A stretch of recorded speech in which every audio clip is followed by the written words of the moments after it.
جس گھر میں دودھ اکثر گرم کرتے وقت گر جاتا ہے تو اس گھر کی طرف رزق کے فرشتے منہ پھیر لیتے ہیں۔ اللہ کے ولی حضرت شاہ شمس تبریز سبزواری نے فرمایا کہ کوشش کیا کرو کہ دودھ گرم کرتے وقت احتیاط کر لو، کیونکہ گھر میں دودھ کا زمین پہ گرنا یا آگ میں جلنا انسان کے رزق، برکت، خوشیوں اور سکون کو تباہ کر دیتا ہے۔ اللہ نے انسان کے لیے اس دودھ کو زمین پہ نازل کیا کیونکہ یہ دودھ جنت میں ایک نہر کی شکل میں ہے، لیکن جب کوئی انسان اپنے گھر میں اس دودھ کو جلا دیتا ہے یا گرا دیتا ہے تو یہی دودھ اللہ کی دربار میں فریاد بلند کرتا ہے کہ اے میرے اللہ، تو نے جنت سے مجھے اس زمین کو بھیجا تاکہ انسان رحمت و برکت سمجھ کے مجھے پیا کرے، لیکن تیری مخلوق میری قدر نہیں کرتی، اور اسی بد دعا سے پھر اس گھر سے رونقیں،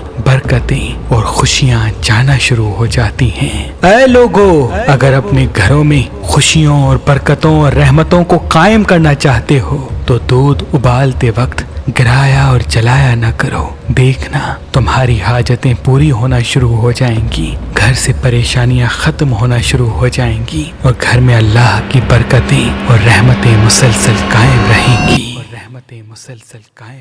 گی۔